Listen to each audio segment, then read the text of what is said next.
Okay, so good day everyone. Today we're going to have a discussions related to technology and innovation in curriculum. No? So the integration of technology in curriculum design transform traditional learning methods. It introduced dynamic,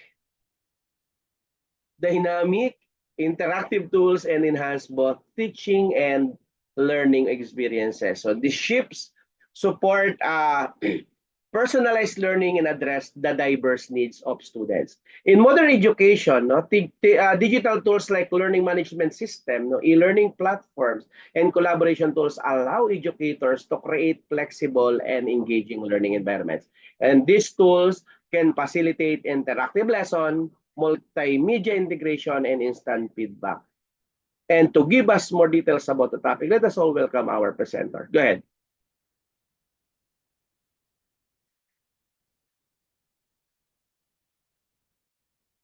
Go ahead.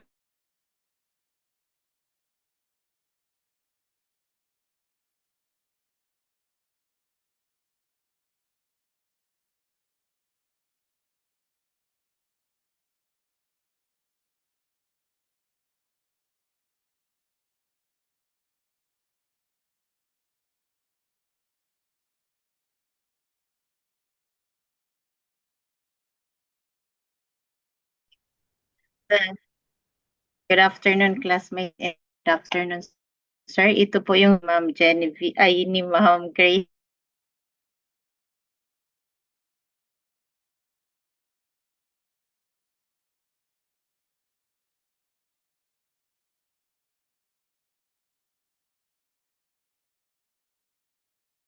Making it easier for teachers to create instructional materials, to encouraging new ways for people to learn and work together with the worldwide reach of the internet and the ubiquity of smart devices that can link to it.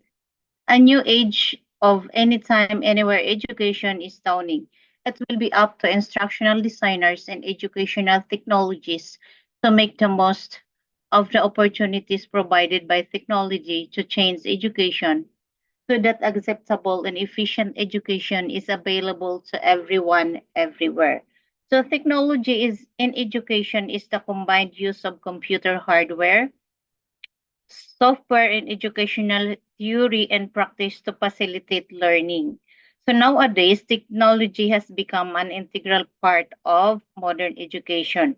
With this, malaking tulong po ito para sa ating lahat. For teachers, we can create instructional material na catchy sa mga bata. And pwede tayong mag-aral, makapagturo kahit saan man tayong lugar naroon. So kagaya ng ginagawa natin ngayon, nakakapagklase tayo kahit saang dako tayo ng Pilipinas because of the technology. Because of this, in education, it makes learning more accessible, interactive, and personalized. So meron tayong some key ways that they are influencing this field. The first one is enhance learning experience. Technology enables interactive and engaging learning through tools like simulation, gamification, and virtual reality. So sa enhanced learning experiences, we are entering a phase of education where technology isn't just a valuable resources, but using technology in the classroom is the key to helping improve the experience for both students and educators. Pero hindi naman po lahat ng mga classroom ngayon is merong mga computer na magagamit yung teacher and then wala yung iba naman walang TV magamit yung teacher to present their MP2 na tinatawag natin at saka C2. Yung C2 dalawang cartolina at ang MP4 is dalawang Manila paper. So yun pa rin yung ibang ginagamit. So alam naman natin na lahat na learners can learn through their experiences. So ito yung mga pinapagawa natin sa kanila. Ayan. Dito kasi pag sila yung mismo ang gumagawa, mas dun sila natututo. Kagaya sa mga grade 2 ngayon, grade 1, grade 2, meron na silang computer subject dito po sa amin sa private school. Meron na silang computer. So doon sa computer, talagang nag-actual na sila. Kaya yung mga bata sa kasalukuyan is magagaling na talaga when it comes to technology. The second one is personalized learning. Innovation in educational technology allow for personalized learning path. When an instructor provides learning material with proper content and context and in the best way for the learning. So this type of school help each student customize a learning path that responds or adapt based on progress, motivation, and goals. If we use personalized learning, we allow a student to work on different skills at different pace. But that doesn't mean the school will let the student fall far behind in any area.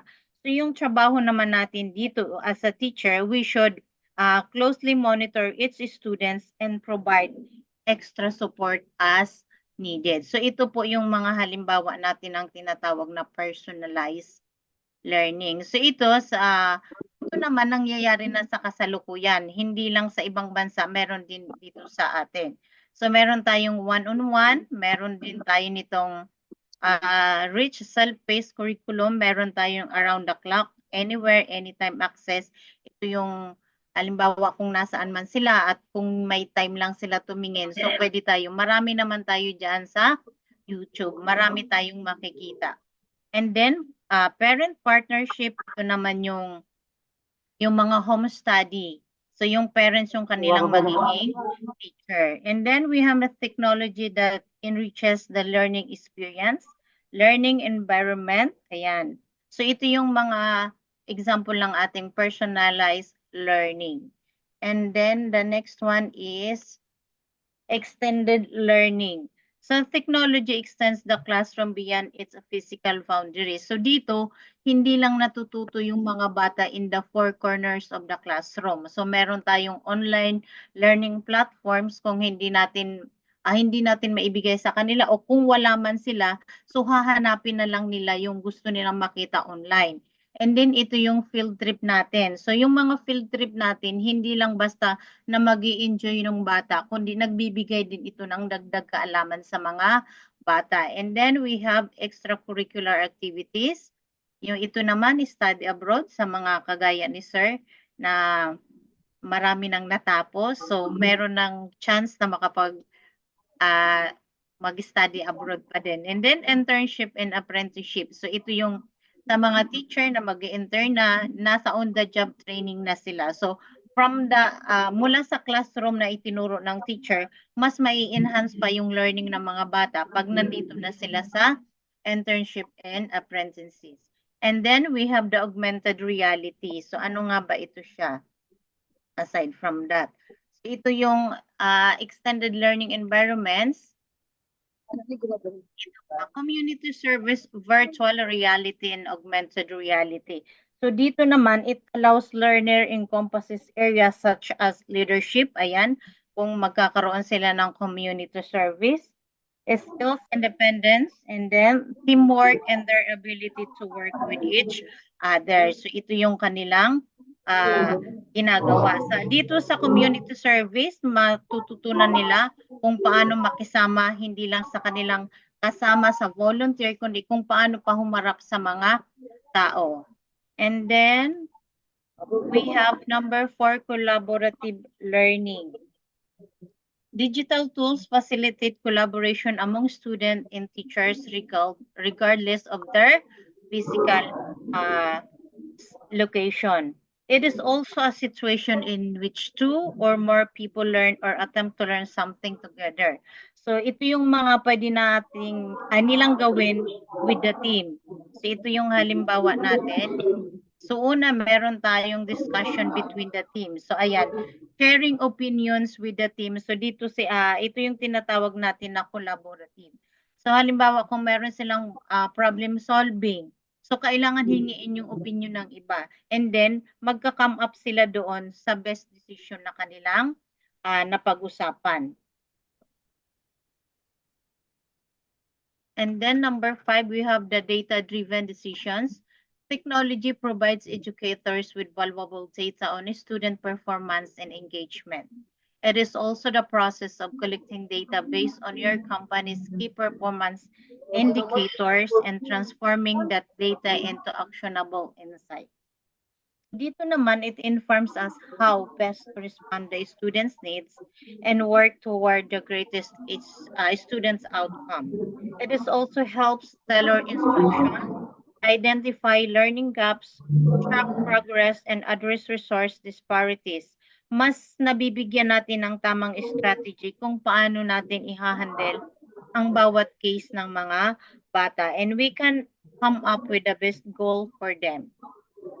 So ito po yun pagka so meron tayong valuable insight, continual growth, improve program outcomes, optimize operation, production, future trends, and then actionable insights. So pagka ganyan na, so we come up with the best goal for them.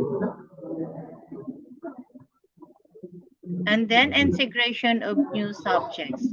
Education and technology have led to the inclusion of new subjects into the curriculum, such as coding, robotics, and digital literacy. So ito po yung ating sa integration natin. By doing this, so educators can provide students with a more comprehensive and holistic educational experience that fosters critical thinking, creativity, and problem-solving skills. So dito naman, ito naman is ginagawa na natin sa kasalukuyan, lalo na sa grade 11 and 12.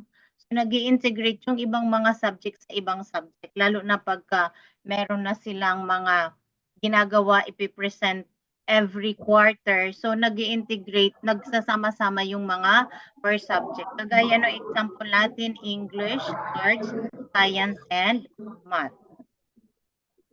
Then number 7, professional development for teachers.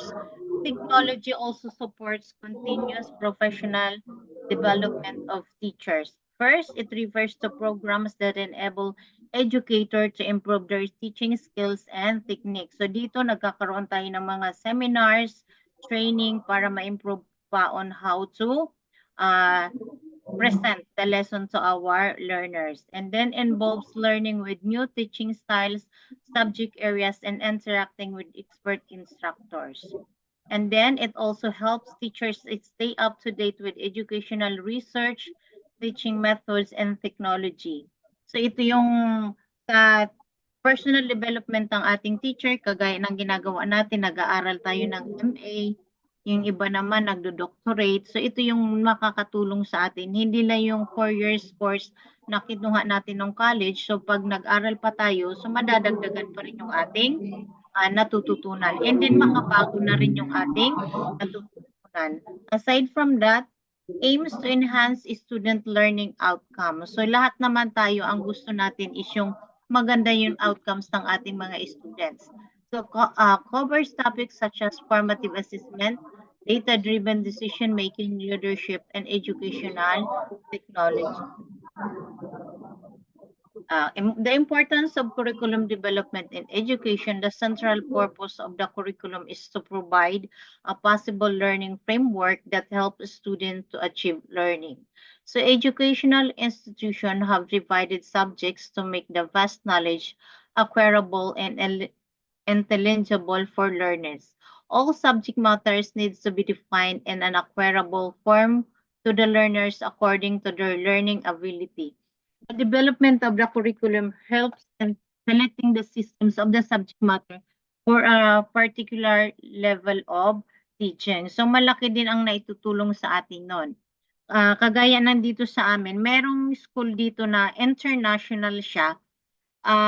Yung math ng grade 1 is, ang ginagamit na book nila is yung sa grade 2 na. So yung lagi silang advance. So para pagdating dito sa akin, kasi tinututor ko siya, ang hirap ipaintindi doon sa bata. Kasi masyadong advance yung kanilang book. Kaya mas maganda talaga na ina-align lang natin yung kakayahan din ng bata doon sa curriculum na ating ituturo sa kanila.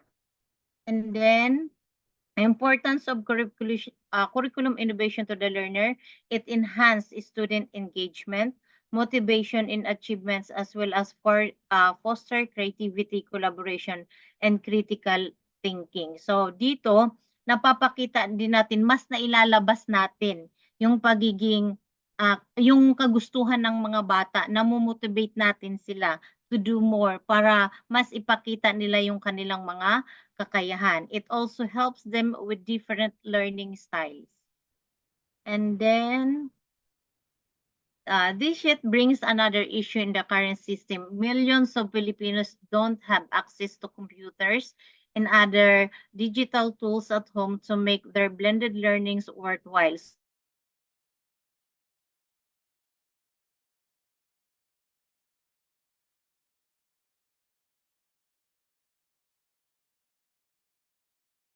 Mobile load. So, kagaya ng school ko ngayon, ang problema nila, every Friday, nagkakaroon lang ng online class. So, every Friday naman, unti lang yung pumapasok na bata kasi ito nga yung problema ng mga parents. So, wala silang pambiling load. Yung iba naman is walang gadget, walang computer, wala din silang cellphone. And then, ito yung pinaka-problema natin kahit sa atin ngayon is yung nagkakaroon tayo ng internet na minsan wala, minsan nandyan. Kagaya nung Saturday, hindi ako nakapasok kay Ma'am Michelle kasi nga mahina yung aming internet. And then, students struggle to focus and learn online. Kasi yung iba naman, pagka sinabing online class, hindi naman nag-online. Minsan, andyan sila naka-online, pero naglalaro naman. So, parents lack of knowledge of their kids' lesson. So, ito pa yung problema, kagaya nung pandemic. Ang dami-dami palang binibigay na module. So, paano na lang po kung yung nanay pala ng bata is hindi naman alam yung lesson? Diba? So, paano niya maituturo yun sa kanyang anak? Kaya mas maganda pa rin talaga pagka face-to-face. So, ang overall po namin is, when incorporating technology in the curriculum development process, it is important to consider the specific needs of the learners and learning outcomes and provide appropriate training and support. With careful planning and execution, technology can help enhance the curriculum and improve learning outcomes. So, ito po yung part ko, sir. Yung isusunod ko po is yung part ni Ma'am. Paano pa? Ni Ma'am Grace.